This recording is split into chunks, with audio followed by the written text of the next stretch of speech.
परिवर्तिनी एकादशी का व्रत बेहद पुण्यदायी माना जाता है। इस उपवास को रखने से मोक्ष की प्राप्ति होती है। इसके साथ ही पापों का नाश होता है। धार्मिक मान्यताओं के अनुसार इस दिन भगवान विष्णु और माता लक्ष्मी की पूजा का विधान है। पंचांग को देखते हुए इस बार ये व्रत 14 सितंबर को रखा जाएगा।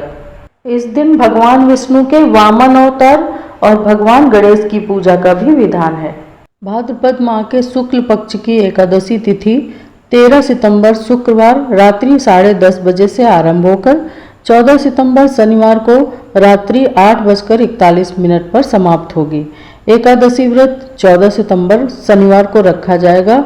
पूजा का मुहूर्त है सुबह 7:30 से 9:11 तक और पारण तिथि 15 सितंबर को 6 बजे से 8:30 बजे तक 8:30 तक पारण कर लिया जाएगा। शुक्लांबरधरं विष्णुं शशिवर्णं चतुर्भुजं प्रसन्नवदनं ध्यायेत् सर्वविघ्नोपशान्तये।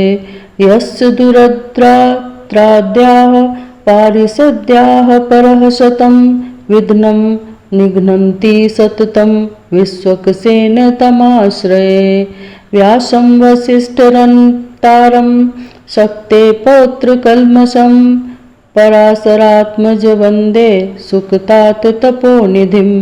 व्यासाय विष्णुरूपाय व्यासरूपाय विष्णवे नमो वै ब्रह्मनिधये वासिष्ठाय नमो नमः। अविकाराय शुद्धाय नित्याय परमात्मने सदैकरूपरूपाय विष्णवे सर्वजिष्णवे। यस्य स्मरणमात्रेण जन्मा संसारबन्धनात् विमुच्यते। नमस्तस्मै विष्णवे प्रभु विष्णवे। युधिष्ठिर कहने लगे कि हे भगवान, भाद्रपद शुक्ल एकादशी का क्या नाम है, इसकी विधि तथा इसका महात्म्य कृपा करके कहिए। तब भगवान श्री कृष्ण कहने लगे कि इस पूर्ण स्वर्ग और मोक्ष को देने वाली तथा सब पापों का नाश करने वाली उत्तम वामन एकादशी का महात्म्य मैं तुमसे कहता हूँ। तुम ध्यान पूर्वक सुनो। ये पद्मा परिवर्तनी एकादशी जयंती एकादशी भी कहलाती है।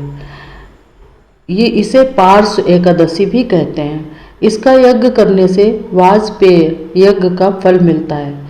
पापियों के पाप नाश करने के लिए इससे बढ़कर कोई उपाय नहीं। जो मनुष्य इस एकादशी के दिन मेरी पूजा करता है वामन रूप की, उससे तीनों लोग पूज्य होते हैं। अतः मोक्ष की इच्छा करने वाले मनुष्य इस व्रत को अवश्य करें। जो कमल नयन भगवान का कमल से पूजन करते हैं वे अवश्य भगवान के समीप जाते हैं। जिसने भाद्रपद शुक्ल एकादशी को व्रत और पूजन किया उसने ब्रह्मा विष्णु सहित तीनों लोकों का पूजन किया। अतः हरिवासर अर्थात एकादशी का व्रत अवश्य करना चाहिए।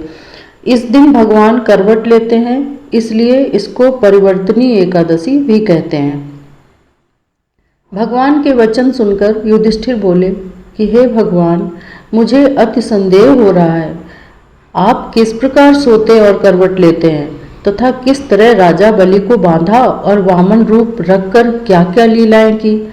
चातुर्मास के व्रत की क्या विधि है तथा आपके शयन करने पर मनुष्य का क्या कर्तव्य है, सो आप मुझसे विस्तार से बताइए।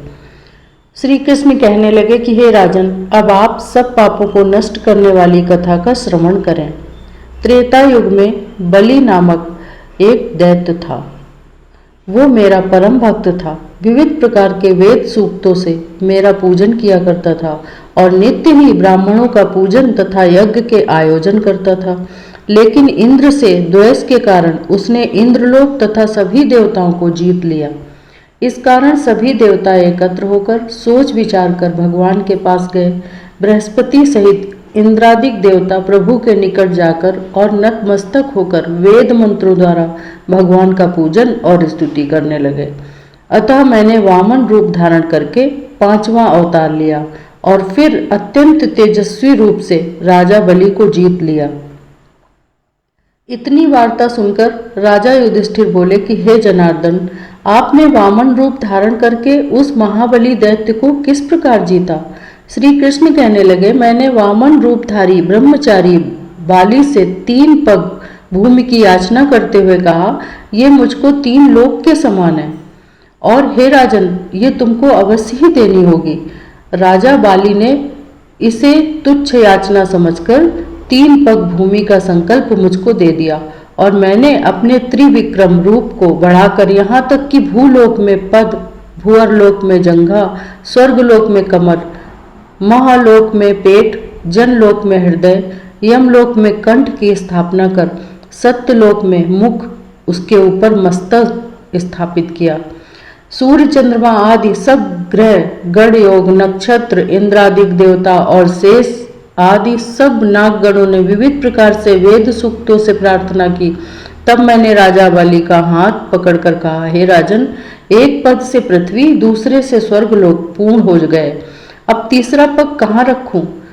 तब बलि ने अपना सिर झुका लिया और मैंने अपना पैर उसके मस्तक पर रख दिया, जिससे मेरा वो भक्त पाताल को चला गया। फिर उसकी विनती और नम्रता को देखकर मैंने कहा, हे बलि, मैं सदैव तुम्हारे निकट ही रहूंगा। विरोचन पुत्र बलि से कहने पर भाद्रपद शुक्ल एकादशी के दिन बलि के आश्रम पर मेरी मूर्ति स्थापित हुई। इसी प्रकार दूसरी क्षीर सागर में शेषनाग के पृष्ठ पर हुई।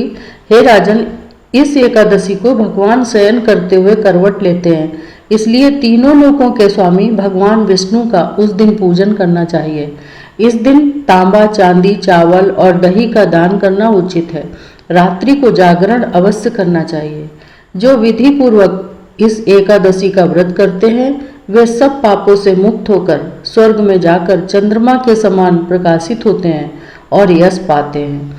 जो पाप नाशक इस कथा को पढ़ते या सुनते हैं उनको 1000 अश्वमेघ यज्ञ का फल प्राप्त होता है। हरे कृष्ण कृष्ण कृष्ण हरे हरे, हरे राम राम राम हरे हरे, हरे कृष्ण कृष्ण कृष्ण हरे हरे, हरे राम राम राम हरे हरे। इस मंत्र का जाप अवश्य करना चाहिए। ये कृष्ण मंत्र है।